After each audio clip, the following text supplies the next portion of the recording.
Olá, eu sou o Luiz Otávio Sequeira do canal Fisiologia 3D. Sejam bem-vindos ao vídeo de maconha. Maconha, com certeza, é a principal droga utilizada pela nossa sociedade. Muitas pessoas defendem, inclusive, o uso da maconha, dizendo que essa droga não faz mal. Será verdade mesmo? Se você quer saber a resposta, continue aqui no meu vídeo e vamos aprender a respeito de maconha. Primeiramente, vamos falar a respeito do princípio ativo dessa droga. É o delta-THC, ou delta-tetrahidrocannabinol. Esta molécula exerce efeitos no aumento da liberação de dopamina no núcleo accumbens. Já falamos que a dopamina é um neurotransmissor relacionado com o prazer. Vamos falar também de uma região extremamente importante, gente, o hipocampo. O hipocampo é uma outra região onde encontra-se uma grande concentração de receptores do delta-tetrahidrocannabinol, ou seja, o hipocampo está intimamente associado aos efeitos da maconha. Veja que essa figura que eu coloquei ao lado para vocês mostra um corte coronal do cérebro e eu destaquei para vocês o hipocampo. Perceba que esta região do encéfalo, embora pareça bem pequenininha, não se deixe enganar, é extremamente importante. O hipocampo, gente, perceba que ele é localizado bilateralmente. Esta outra parte da figura mostra outro hipocampo. Qual é a função do hipocampo? O hipocampo está intimamente associado ao aprendizado e memória. Então veja bem, o hipocampo, uma região do encéfalo intimamente associado aos processos de aprendizado e memória, também está intimamente relacionada com os efeitos da maconha. Isso porque no hipocampo encontra-se uma grande concentração de receptores de delta-THC. Vamos ver então os principais sintomas da maconha. Durante o uso, normalmente o usuário apresenta olhos vermelhos, taquicardia, ou seja, o coração aumenta a frequência dos batimentos cardíacos, boca seca e também um estado de relaxamento, sendo que este sintoma, o relaxamento, é o principal motivo que os usuários buscam no uso da maconha. E a médio e longo prazo, o que a maconha pode trazer?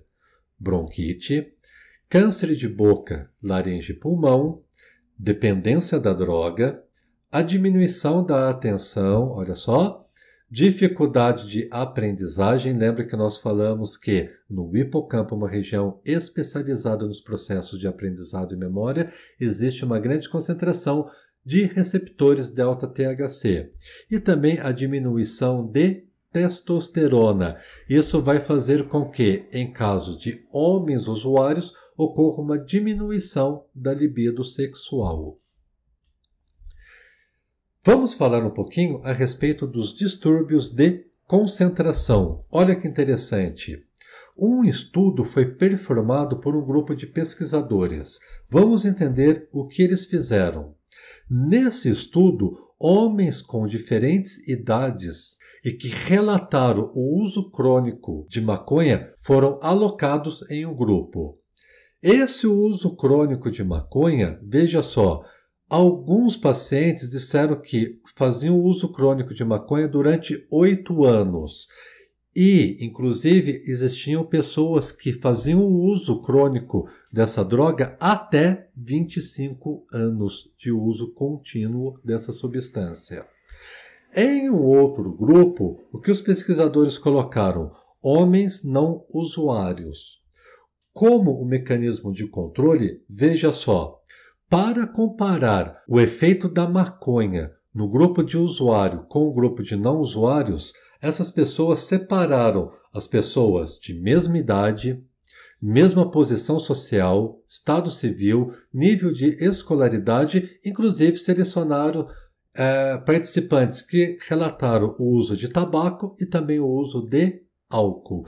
Mas o importante, pessoal, é colocar pessoas com mesma idade, mesma posição social, mesmo estado civil e mesmo nível de escolaridade para comparar com os homens que faziam o uso crônico de maconha. O que os resultados deste estudo mostrou? Veja só. Foram feitas várias medidas cognitivas.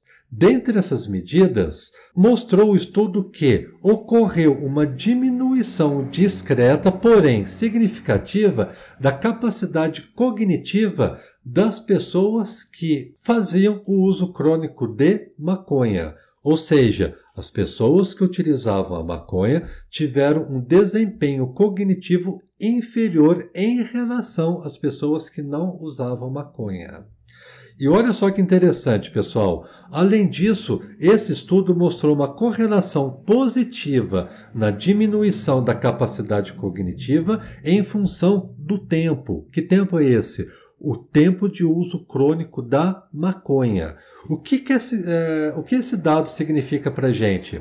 Significa dizer que quanto mais tempo o usuário relatava o uso de maconha, menor era a capacidade cognitiva que esse paciente apresentava. Quais foram as conclusões do estudo? As conclusões principais foram que o uso crônico de maconha prejudica, sim, a capacidade intelectual e que o uso de longo prazo da maconha mostra um declínio considerável das capacidades intelectuais. Então veja bem, pessoal, muitas pessoas defendem a legalização do uso da maconha, dizendo que essa droga não apresenta tantos efeitos colaterais quanto as demais drogas. Nós já mostramos nesse vídeo, inclusive, isso. Os efeitos colaterais da maconha, a princípio, são os mesmos do cigarro. E o cigarro é uma droga também, tal como maconha, e é vendida livremente no mercado. Baseado nessa afirmação, as pessoas que defendem a legalização dessa droga afirmam que a maconha é potencialmente inofensiva. Porém, os estudos indicam que essa droga pode sim ser prejudicial. Veja a conclusão do estudo. O uso a longo prazo da maconha mostrou um declínio considerável das capacidades intelectuais.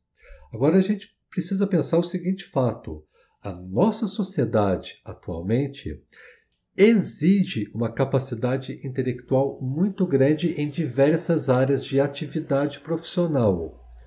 Obviamente, o uso de maconha vai levar a um prejuízo intelectual da pessoa e isso pode ser um fator de dificuldade para a inserção nos melhores postos do mercado de trabalho. Bom, a minha opinião é que sim, a maconha deveria continuar como uma droga proibida, uma droga ilícita. Mas eu quero saber a tua opinião. A maconha deve ou não deve ser liberada? Coloca aqui embaixo nos comentários para a gente saber a sua opinião. É muito importante para a gente. Pessoal, muito obrigado por assistir o meu vídeo e aguardo vocês no próximo vídeo.